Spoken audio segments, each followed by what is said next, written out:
5000 $. Franchement, on y est. Alors, qu'est-ce que la joie? La joie, c'est un mécanisme qui doit être expérimenté dans un cadre qui entoure le moment d'expérimentation de la joie, un cadre de tristesse, un cadre de malheur.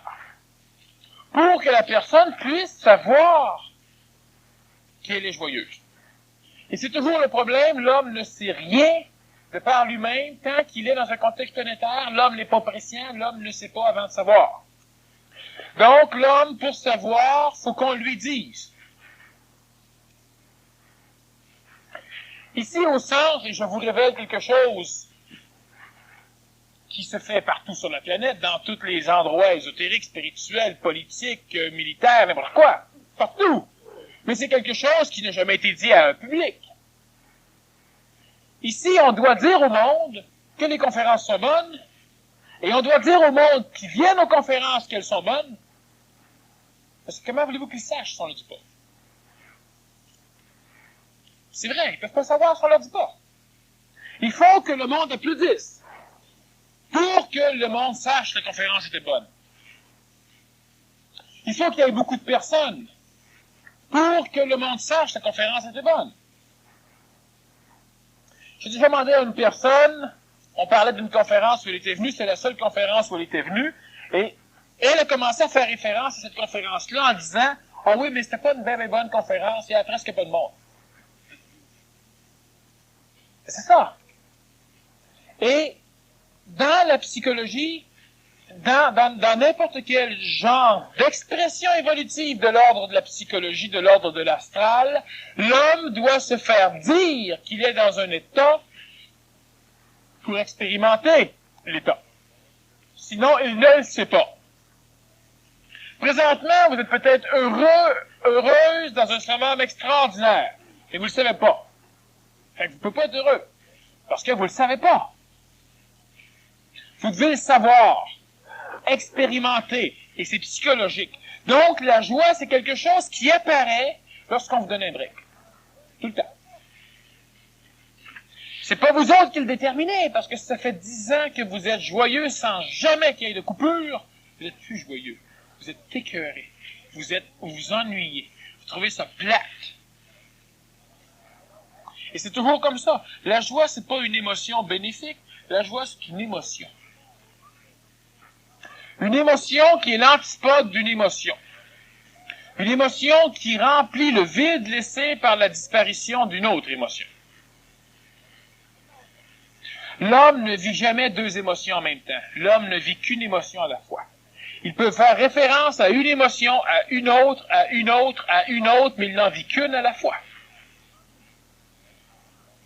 Et cette émotion-là, c'est ce qui remplit le trou de sa conscience psychologique le temps que le reste le laisse en paix. Et pour que l'homme sache qu'il est joyeux, l'homme doit avoir souffert. Et l'homme doit ressouffrir pour reprendre conscience qu'il était bien. Sinon, il ne sait plus qu'il est bien. Il ne sait plus, il oublie. Alors, j'étais bien. Il faut que tu quittes ta maison pour savoir que tu es bien chez vous quand tu reviennes. Sinon, à un moment donné, c'est plate en maudit chez vous. Et ça, c'est d'ordre psychologique. Et ces choses-là, au niveau mental, vont disparaître parce que l'homme ne pensera plus, premièrement, et parce que l'homme n'aura plus besoin, l'homme va être conscient, mais une conscience qui va être différente d'une conscience expérientielle. L'homme va avoir une conscience instantanée, parce que l'homme va être connecté à un savoir instantané, et l'homme n'aura plus besoin d'avoir des hauts et des bas pour expérimenter le haut. L'homme, présentement, a besoin d'avoir un bas pour connaître le haut, et le haut lui permet de connaître le bas. Et lorsque l'homme comprend les mécanismes, lorsque l'homme devient intelligent, lorsque l'homme comprend ce qu'est l'amélioration, lorsque l'homme comprend ce qu'est l'économie d'énergie, lorsque l'homme comprend ces choses, il n'a plus besoin de perdre de l'énergie pour découvrir la jouissance de l'économie d'énergie. Lorsque l'homme accole un mécanisme psychologique à un mécanisme intelligent, Il détruit l'intelligence pour en faire de l'intellectuance. Et l'homme, donc, ne comprend pas, l'homme ne fait qu'expérimenter. Vous ne pouvez pas expérimenter un savoir. Vous pouvez expérimenter une émotion. Vous pouvez vivre une émotion. Le savoir, vous pouvez que découvrir que vous le savez. Et là, vous êtes content, vous expérimentez le contentement. Vous êtes déçu de ne pas l'avoir su avant, vous expérimentez la déception. Mais l'homme ne peut pas expérimenter le savoir. Ça ne s'expérimente pas. Seule l'émotion s'expérimente, et pour l'expérimenter, elle doit être vécue, et pour être expérimentée, elle doit être comparée. Et pour être comparée, c'est la vie psychologique, pour être comparée, il peut y avoir évidemment des disparitions de cette émotion, des apparitions de l'antagonisme, pour que l'homme puisse savoir si cela a été bon ou si cela a été mauvais. Une fleur est belle parce qu'un autre est laide. Sinon, vous ne savez pas si c'est beau ou pas beau. Vous devez la comparer.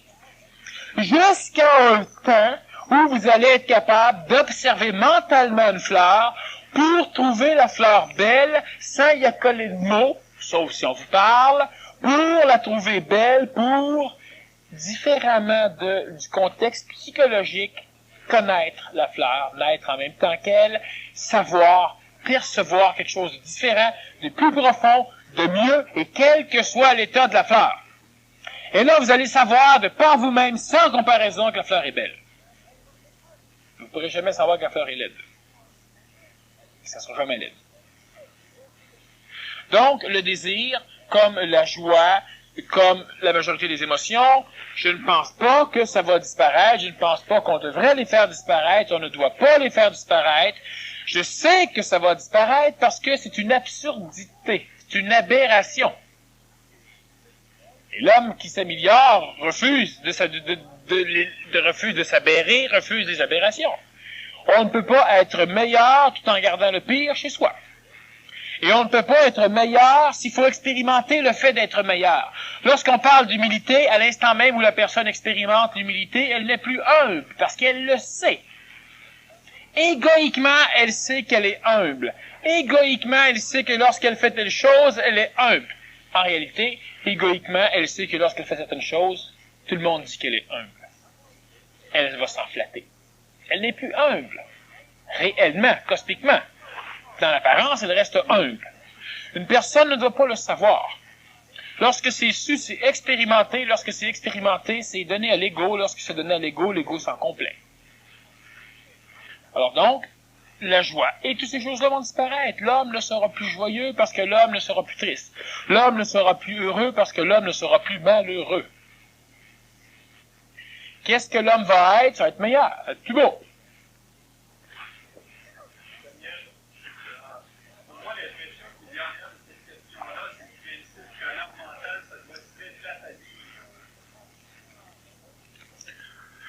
C'est que tu dis que...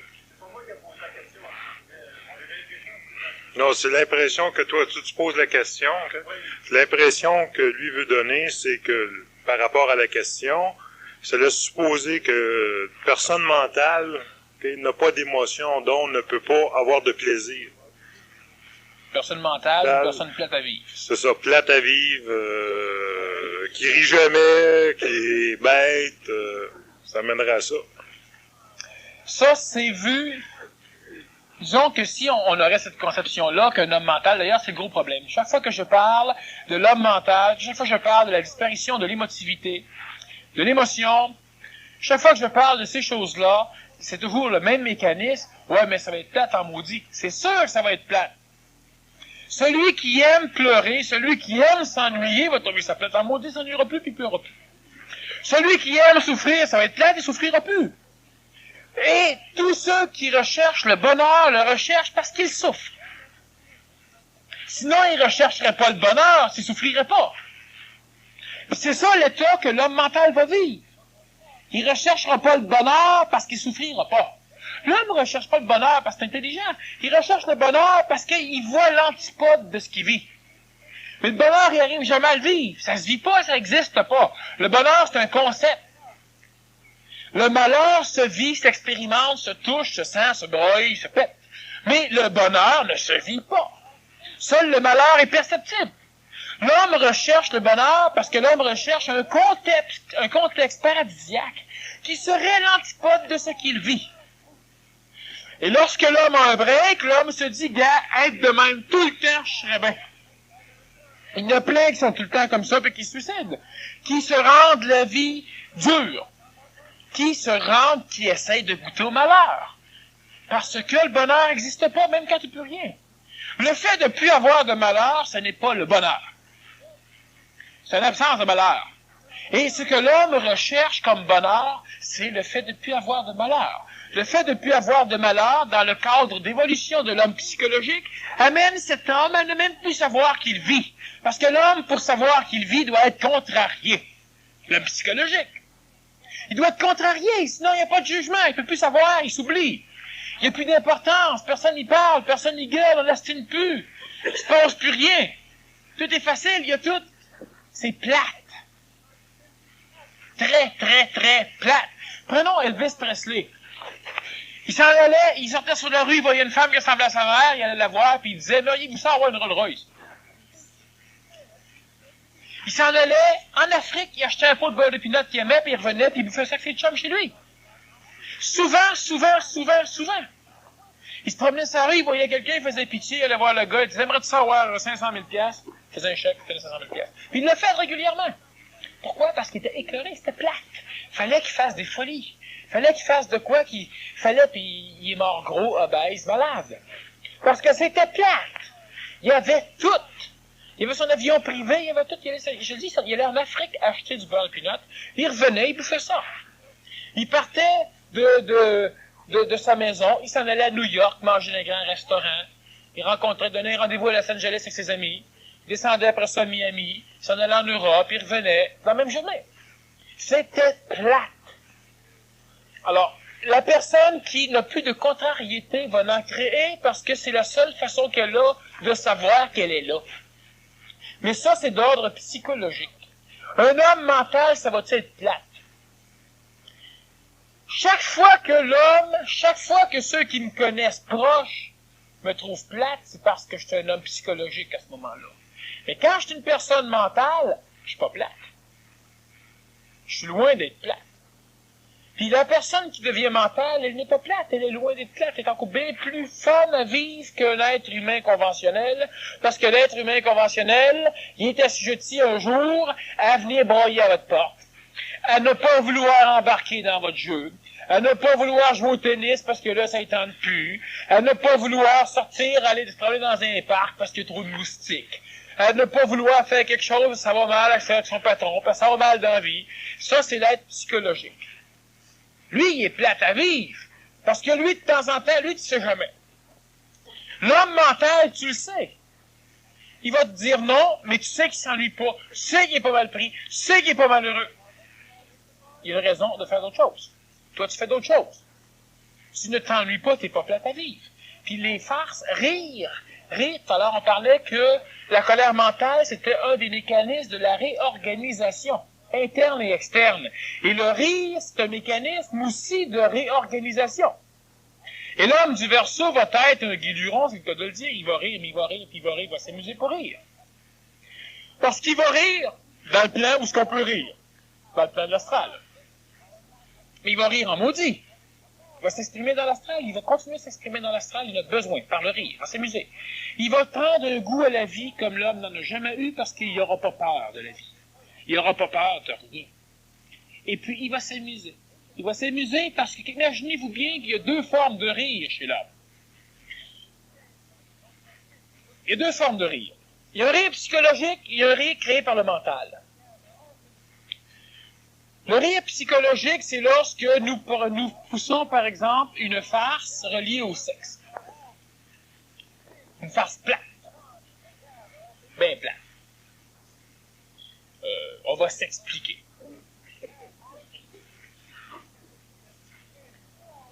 Certains ont ri, mais la farce était mentale. Prenons les farces, par exemple, que lorsque disons que je m'adresse quand même à une clientèle qui est un peu plus mentale que la normale. Alors, c'est compliqué de donner un exemple, étant donné que l'exemple est perçu mentalement. Prenons Bon, une sœur qui se promène dans un jardin, là, je ne pousserai pas la farce trop au bout, là. Et puis, à un moment donné, bon, ben, elle ramasse des champignons. Vous connaissez la suite? Peut-être. Et il y avait un frère, en tout cas, qui était à poil couché dans le jardin, qui s'est fait cueillir le avec. Bon. Quand les enfants comptent ça, puis quand les adultes comptent ça, ils rient tout. Ils rient parce qu'ils sont gênés. C'est une farce, c'est sur le sexe, c'est comique. T'as des livres de farce sexuelle, là, tu vas lire, là, tout le monde rit. Il n'y a rien de drôle. Il n'y a absolument rien de drôle dedans. C'est pas une farce mentale. Le mental va rire lorsque tu crées un agencement qui, à la fin, est complètement absurde, illogique. Le mental va prendre plaisir à rire de ça. Parce qu'il y a de l'illogisme et il va rire de l'illusion que tu es en train de créer chez lui, puis après ça, il découvre l'illogisme. C'est comique. L'illogisme, c'est la subtilité. Le mental a besoin de subtilité. C'est drôlement plus, c'est bien plus fun. Puis c'est drôle pour d'autrement plus fun que les autres comprennent pas ta farce. C'est beaucoup plus fun, parce qu'une farce, c'est bien plus fun lorsqu'il y en a un qui comprend, un qui raconte, puis un qui comprend pas. Parce que là, tu peux rire de la farce, puis de l'autre. C'est plus comique. Lorsqu'on parle, par exemple, de farce subtile, de farce cochonne, subtile, lorsqu'on dit taisez-vous, sinon je fais éjaculer la salle, ou l'évacuer. Ça, tu te reprends. Non, c'est vrai, on fait ça seulement pendant les élections municipales. C'est des farces subtiles qui vont traumatiser les psychologies, qui vont faire rire le mental. Lorsqu'on parle, par exemple, d'une farce qu'on avait poussée à un moment donné, lorsqu'on parlait de la compagnie qui fabriquait des nouvelles suces, la compagnie qui était pour le mental, qui était pro-mental, et qui fabriquait la suce pro-mental, c'est une farce subtile. Alors, on a plusieurs, ça c'est des mécanismes qui amènent un rire mental. Et tu vas prendre plaisir à toujours te tirer la pipe, mais c'est pas psychologique. C'est mental. Alors, il y a donc une compétition mentale qui se fait pour le plaisir. Que pour le plaisir. On a une personne ici un peu fou, débile, je ne sais pas si tu sorti, je pense pas, parce que il n'y a rien de cassé. C'est une personne qui se promène et qui continuellement se vante. Mais c'est jamais d'avantage. Dernièrement, il y en a un qui l'a traité de maudit haïtien, puis il a répondu que t'es pas un haïtien, t'es un haïssable. Il y a tout plein de niaiseries, c'est des farces mentales, et on peut avoir du fun. Alors, la personne qui devient mentale, c'est pas une personne plate à vivre. C'est mauditement plus intéressante à vivre qu'une personne qui est psychologique. Qui pousse des farces apprises, qui n'est pas capable d'en inventer, qui n'est pas capable d'en créer, qui est capable de se taire quand il faut être sérieux, puis qui est capable d'amener des farces correctes quand il faut l'être. Pas une personne qui est toujours en train de tout transformer sa vie en farce. Tu as un problème avec ta femme. « Ah oui, je le sais, ouais, elle m'a écrasé le pied hier. » La personne, tu ne peux pas y toucher des farces psychologiques. Jamais rien de drôle, toujours des platitudes. On rit par politesse. Alors, la personne mentale, elle est drôlement plus fun à vivre parce qu'elle sera un humoriste. Elle aura une connaissance, elle aura un contrôle de la langue, un contrôle de sa parole, qu'elle pourra s'amuser, mais s'amuser comme jamais l'homme se sera amusé. Alors, faites-vous-en pas que l'homme du Verseau va rire. D'ailleurs, on va le traiter de fou, surtout parce qu'il va rire. Puis ça, c'est pas une farce. L'homme du Verseau va surtout être traité de fou parce qu'il va rire. Quand une personne est capable de rire à l'heure de sa mort, c'est un fou. Elle va rire. Les autres riront pas, vont broyer. Comment dire, ces farces-là, souvent, c'est des farces qui, même s'ils devraient toucher par rapport au monde, toucher ta psychologie, ne te touchent pas. Non, c'est des farces que tu sais que c'est une farce. Lorsque c'est des farces mentales. Évidemment, c'est pas ça avec des personnes mentales, c'est sinon l'autre s'en touché. Deuxième question. Est-ce qu'une personne qui n'a pas encore une complète compréhension du mécanisme de la colère mentale peut en avoir quand même les effets, les résultats? C'est évident.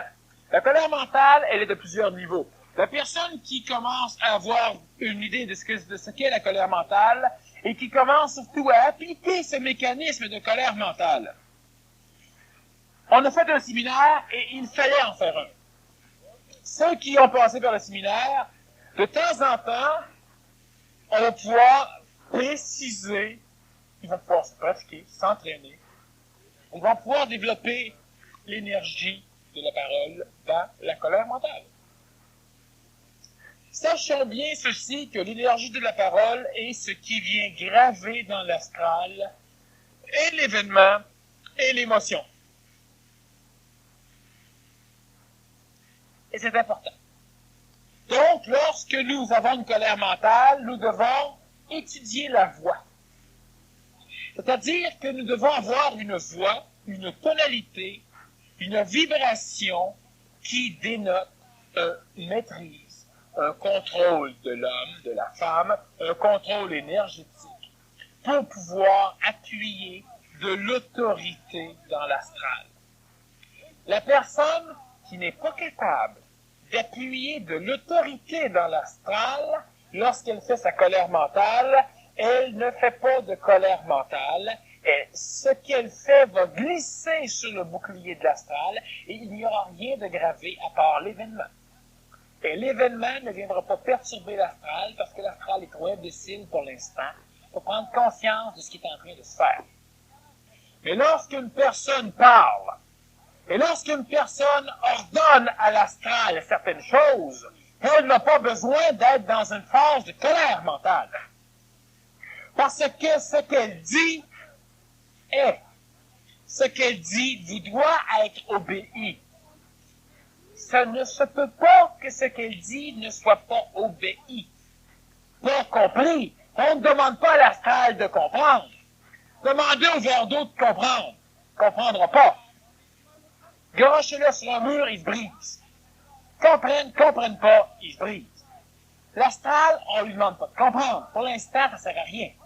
Mais la voix, les mots, l'intonation, ce que l'homme emploie pour pouvoir graver dans l'astral sa trace, ça c'est à cultiver, ça c'est important. Lorsqu'il y a panique dans la colère mentale, c'est de la colère astrale. Lorsque je dis c'est assez, lorsque je dis que c'est assez, je ne suis pas en colère mentale, mais j'ai l'autorité. Et c'est beaucoup plus puissant que la colère mentale. Mais la colère mentale va vous amener à être sûr que lorsque vous dites que c'est assez, sans que vous reveniez en arrière. Ceux qui commencent à pratiquer la colère mentale, vous placez un pied sur un terrain dangereux. Et ce terrain n'est dangereux que si vous retirez votre pied. Il est dangereux que si vous fermez les yeux. Il est dangereux que si vous reculez. Il y a bien des manières de reculer. Pardon, c'est un recul. Peut-être que pas toute l'astral, c'est un recul. Vous avez peur, c'est un recul. Je suis pas sûr, c'est un recul. Le doute de ce que vous êtes dans l'astral, c'est un recul. Reculer, c'est pas la mortalité. Reculer, c'est un recul. Et c'est plus dur de recommencer à avancer. Moins on recule, plus c'est facile. Parce que tant que le taux avance, puis qu'il neige, ça avance. Mais quand le taux arrête, puis que la neige s'amoncelle autour des roues, et pour repartir, ça prend pas mal plus d'énergie. Puis reculer pour reprendre une meilleure élan, pas dans l'astral. Parce que le temps que vous reculez, vos traces se font boucher par la neige. Fait que votre élan est toujours à zéro. La colère mentale, c'est parce que ça prouve votre écœurement. Et lorsqu'une personne est écœurée et qu'elle a l'énergie de soutenir son écœurement, donc de s'appuyer pour dire « j'en ai assez, je fonce ». Pas « j'en ai assez, je me sauve ». Lorsque j'en ai assez, je fonce, que tu fonces ou pas, l'astral se sauve. Mais après 10 ans de j'en ai assez, je fonce sans foncer, l'astral a été instruit. L'astral se sauve plus. Après 10 ans, après 5 ans, après 4 ans, après 2 ans, après 6 mois, après 2 mois. La colère mentale, elle demande une énergie et elle demande surtout que vous ne reculiez pas. On le fait ou on le fait pas. On n'essaye pas. Il n'y a pas d'essai. C'est mental. C'est ou c'est pas. C'est tout. Lorsque la personne s'adresse à des entités astrales, s'adresse à l'astral, s'adresse à rien ou à tout, elle doit purifier, elle doit savoir dans sa tête qu'elle doit être son seul maître, et pour être son seul maître, elle doit comprendre l'intelligence de cette affirmation. Et c'est mauditement important de comprendre l'intelligence de l'affirmation. Sinon, ça vaut rien. Ça vaut absolument rien. C'est pas parce que l'ego dit « je suis mon seul maître » et que tout astral puisse dire « ben oui, tu caves ». Pense ça. Pendant ce temps-là, on va continuer à tirer ficelle. C'est pas comme ça qu'on marche. Faut que vous sachiez ce que vous dites. Faut que vous sachiez ce que vous faites. C'est pas une mantra, c'est pas une prière, c'est pas une stupidité spirituelle que vous répétez lorsque vous faites une colère mentale, que vous preniez un texte que vous aviez composé vous-même, que vous en composiez un. Faut que chaque mot soit compris intelligemment. Il n'est pas compris, ben ôtez-le. Il en manque, il rajoutez-en. Ça doit être clair. Chaque mot a sa place.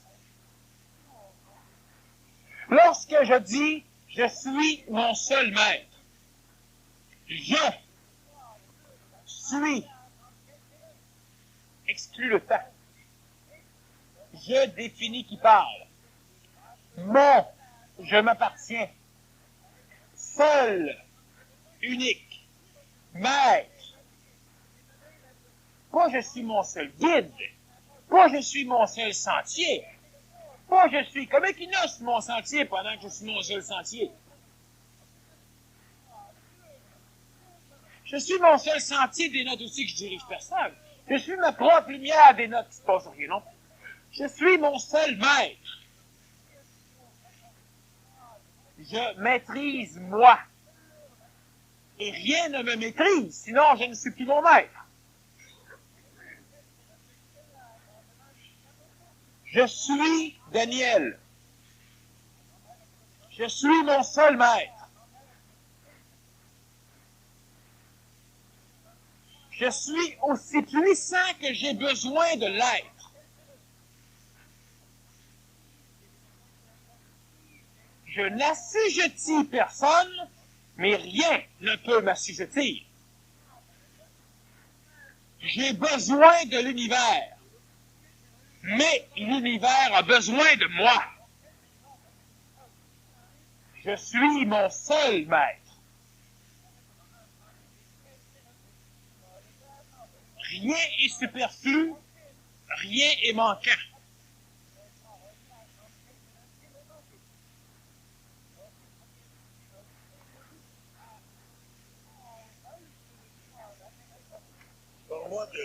Parle-moi de la différence entre faire une colère mentale et de faire ce qu'une personne pourrait appeler une colère mentale à l'intérieur, comment dire, en pensée. La pensée, c'est de la merde. Alors, si vous voulez vous nourrir là-dessus, commencez au moins dans le matériel, c'est là que c'est plus facile. Si je le fais en pensée, je ne crée rien. Parce que le mental, je le réexplique, le mental ne s'exprime par la pensée que parce qu'il en est obligé, parce qu'il doit instruire l'ego. Et si le mental s'exprime directement par la parole, il ne passe pas, et j'ai déjà parlé de ce mécanisme dans une conférence spéciale dans les débuts, il ne passe pas par la coloration de l'ego, ou très peu. Parce que lorsque vous pensez, vous énergisez votre pensée, vous énergisez les mécanismes de l'intellect, vous énergisez les mécanismes d'expression colorative de l'astral. Lorsque vous parlez, votre voix énergise votre mental, si vous prenez une voix adéquate, et plus vous allez parler, plus vous allez énergiser votre mental, et plus vous allez énergiser votre mental, plus vous allez parler ajusté. Vous ne penserez pas ajusté. L'homme ne peut pas avoir une pensée réellement juste. On dit que la parole ajuste la parole ajuste la pensée, c'est-à-dire que la pensée devient tributaire du mental jusqu'à un point où la pensée va cesser d'exister chez l'homme. Vous devez en arriver à pouvoir tout faire sans y penser. Tout doit se faire seul, selon les moyens d'expression créés par chaque plan.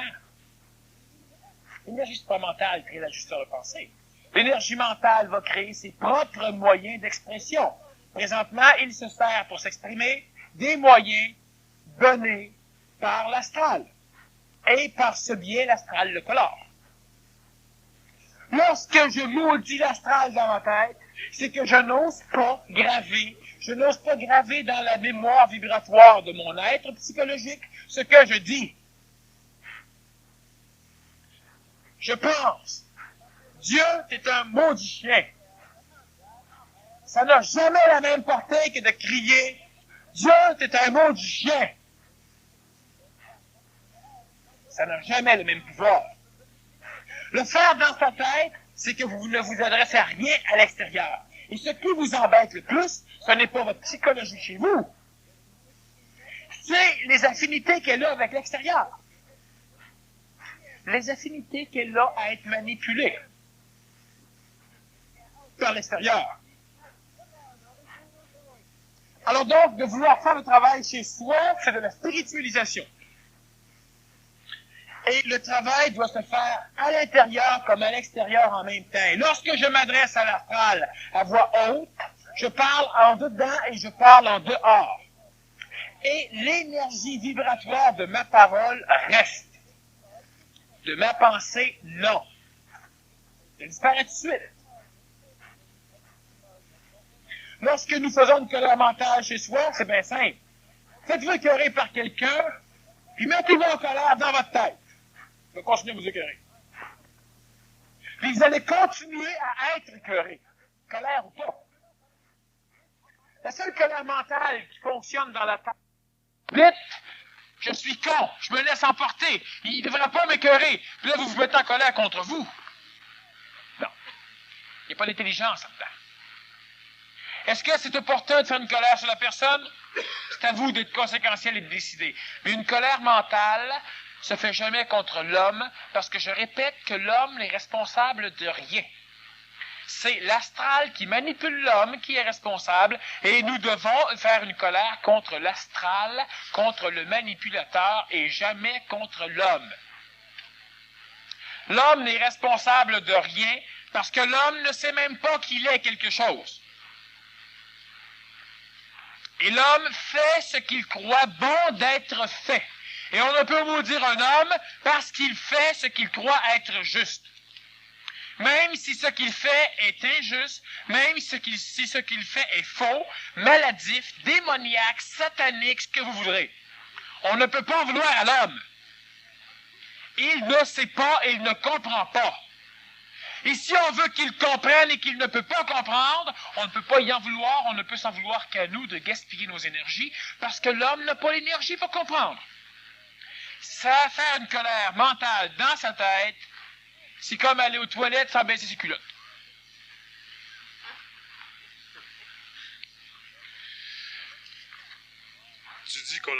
Tu dis qu'on doit développer la colère mentale pour qu'elle devienne un réflexe. Peux-tu expliquer davantage, Rénal?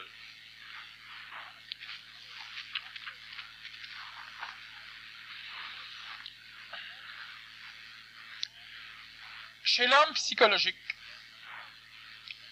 l'homme qui est assujetti à oublier, parce que l'homme n'évolue qu'à partir de ce qu'il se souvient.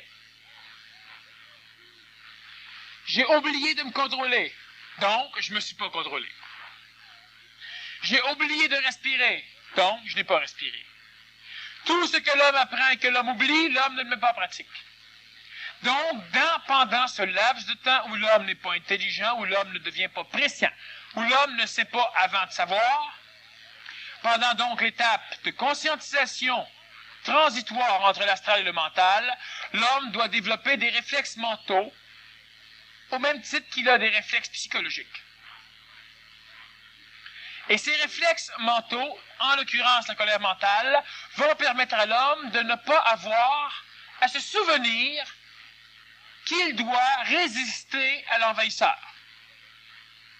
Il doit résister à l'envahisseur. Lorsque vous recevez un coup de poing dans le visage et que votre pensée se met à dire « Tiens, un coup de poing, je devrais le bloquer », la pensée poursuit en disant « Merde, je l'ai mangé ». Et si vous bloquez le coup de poing parce que vous avez développé un réflexe physique, vous ne mangez pas le coup de poing. Chaque fois que l'homme est envahi et que l'homme se sert d'un réflexe inintelligent, un réflexe psychologique, il agit immédiatement. Les réflexes mentaux sont des réflexes qui ne peuvent être acceptés que par l'intelligence parce que ce sont des réflexes qui ont tendance à détruire l'astral, à détruire la psychologie. Donc, c'est des réflexes qui deviennent mentales. Et lorsque l'homme, chaque fois que l'homme, et pour développer un réflexe, soit dit en passant, l'homme doit ne pas oublier. C'est-à-dire que l'homme doit se souvenir de résister à l'envahisseur jusqu'à temps que cela soit incrusté chez lui. La majorité des réflexes sont transmissibles. C'est déjà un bon point d'avoir un réflexe. Et ce réflexe va permettre à l'homme de ne plus avoir à se souvenir qu'il doit résister parce qu'il va résister. Étant donné que c'est un réflexe mental, il aura comme particularité d'informer l'homme, d'informer le mental de l'homme que ce réflexe est présentement en opération. Et c'est ça qu'il y a de différent lorsque nous développons des réflexes mentaux. Cela veut dire que le réflexe psychologique, je vois du sang et j'ai le goût de perdre connaissance, je perds connaissance, mais j'ai pas su ce qui se passait. On me dit des bêtises, je réagis en disant des bêtises, je sais pas ce qui se passe. Le réflexe mental, je me sens envahir, je résiste en prenant conscience que je suis en train de résister. C'est-à-dire que je fais une colère mentale en prenant conscience que je suis en état de colère mentale. Le réflexe mental avertit automatiquement le mental que ce réflexe est en opération. Exactement comme le corps physique. Je touche, ça brûle, le réflexe se met en opération, je lâche, et mon cerveau sait que je me suis brûlé. Le réflexe psychologique, je touche, ça brûle, je lâche, et je ne sais pas.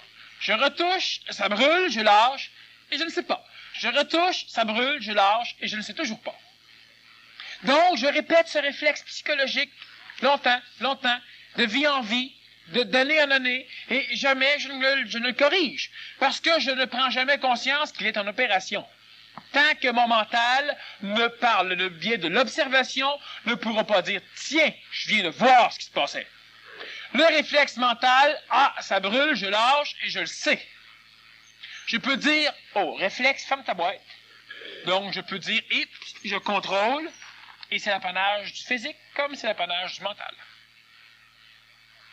Alors, ce réflexe mental va être développé par la pratique. Au début, l'homme doit se souvenir de pratiquer. C'est pourquoi je vous dis de pratiquer. Et à un moment donné, ça devient un réflexe mental. Et les réflexes mentaux, on va en développer de plus en plus. Il va falloir. Et à un moment donné, l'homme aura cette préscience, l'homme saura sans savoir, et les réflexes n'auront plus raison d'être. Ils vont disparaître tout seuls. Parce qu'ils n'y sont pas attachés par le mental. Le mental fait ce qui est intelligent, logique. Le réflexe est plus bon, le réflexe tombe. Le réflexe ne devient jamais une habitude dans le plan du mental.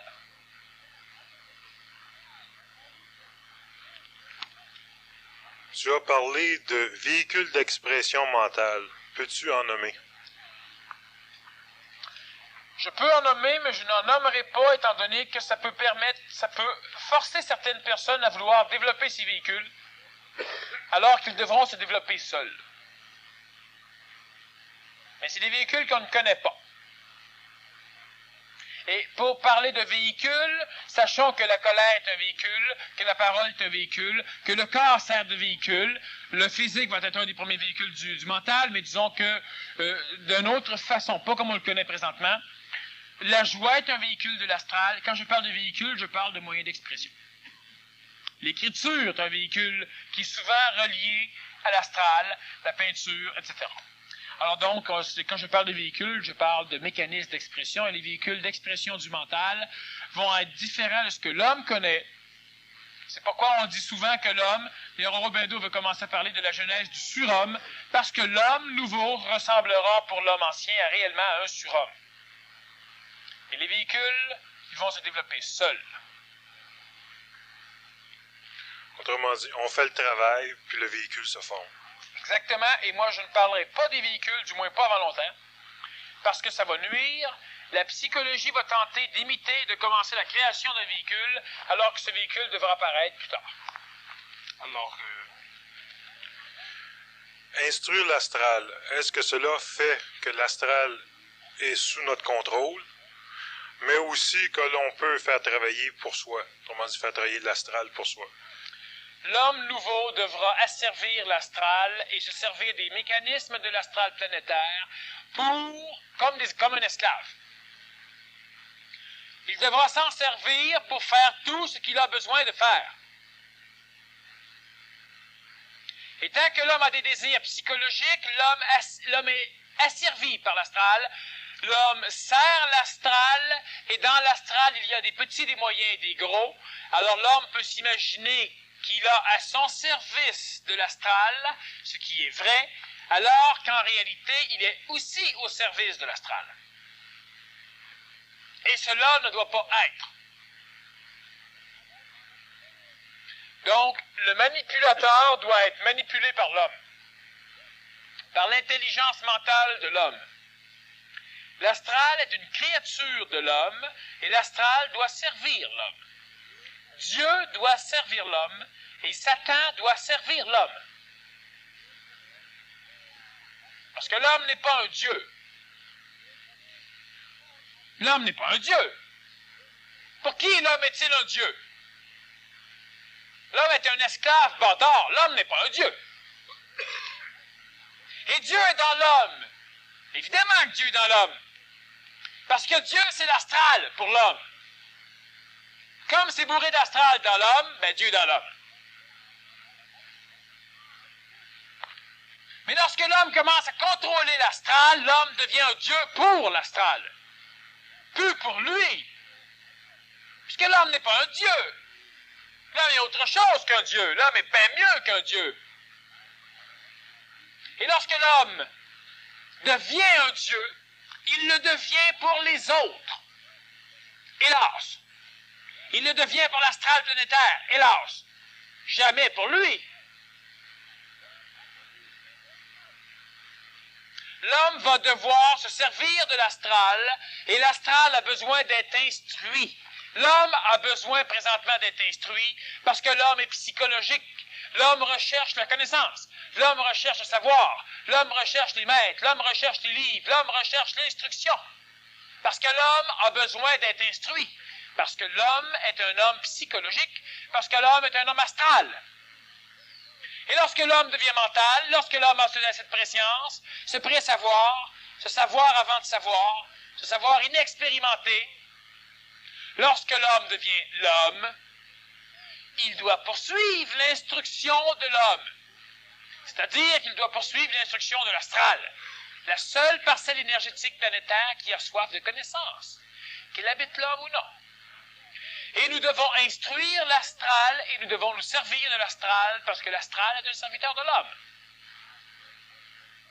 L'astral a été créé pour permettre au mental de s'asseoir sur la planète Terre, et une fois que le mental sera bien assis, le mental pourra régner sur la chaise, sur ce sur quoi il est assis. Et l'astral va l'accepter. Autant l'homme est heureux de rencontrer le maître, autant l'astral a hâte de rencontrer Dieu. L'homme a hâte de rencontrer Dieu. Et lorsque Dieu va apparaître, l'homme va être satisfait. Mais l'homme qui a hâte de rencontrer Dieu, c'est l'astral dans l'homme. Et lorsque l'homme va devenir ce Dieu pour l'astral, l'astral ne luttera plus.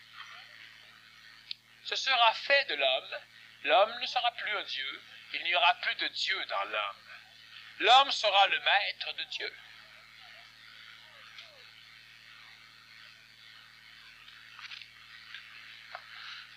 J'ai plusieurs questions qui se rapportent à des phénomènes qui sont arrivés après le séminaire. Je vais en poser une directement, disons que ça accompagne plusieurs questions. Comment réagir face aux accidents et maladies qui arrivent suite à une colère mentale? En continuant à leur parler et à affirmer qu'on est son propre maître. Deux choses. Rire de ce qui se passe, puis continuer à gueuler. Autrement dit, il ne faut pas avoir peur. Ah!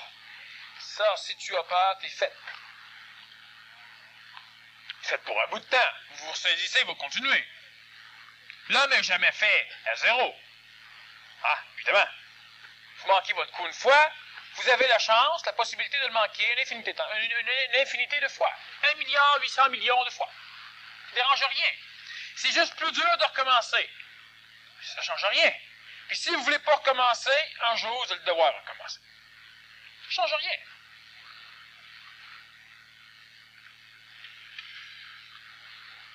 Donc ici, c'est pas directement une question, on va s'en servir, c'est devenir mental, ok? C'est-tu préférable d'être dans un cadre ou un milieu mentalisant? C'est préférable de faire un travail dans un milieu mentalisant et c'est préférable aussi de ne pas se restreindre présentement à un milieu exclusivement mentalisant. Parce que l'homme, présentement, qui se mentalise, doit goûter à la mentalisation, au mental, mais il doit aussi expérimenter l'astral parce qu'il est encore dans un mécanisme évolutif où il a besoin de points de comparaison. Celui qui rentre dans un club juste mental, dans un monastère mental, présentement, ne deviendra jamais mental. Il sera une collectivité qui sera au service des mentales du monastère. Parce qu'il ne pourra pas goûter la différence. Il ne pourra pas goûter le problème. Pour devenir mental, vous devez régler les problèmes qui vous touchent présentement. Alors donc, faire abstraction de ces problèmes ne vous permettra pas d'être mental. Les régler va prouver, va exprimer, prouver, on s'en fout à personne, va quand même prouver que vous comprenez et que vous avez réglé. Par la force du mental. Donc, c'est préférable d'être dans un cadre où il y a de la mentalisation pour pouvoir toucher, goûter, mais on ne doit pas quitter sa famille, son emploi, son milieu social et essayer d'être dans un cadre exclusivement en phase de mentalisation. Non. L'autre partie, c'était que demande un peu par rapport à tous les pièges qu'on retrouve par rapport à l'astral dans nos journées, par rapport à tous les autres moyens qui existent pour devenir mental, disons pour se mentaliser sans mettre dans un milieu, c'est aussi bon. Répète. Puis que tous les pièges que tu retrouves, soit de l'astral ou dans ta journée, lorsque tu fonctionnes, des pièges de l'astral, sont aussi bons pour te faire mentaliser que rester dans un cadre mentalisant. Les pièges, qu'est-ce qu'ils font? Ils font simplement prouver que tu as permis leur venue. Et si tu as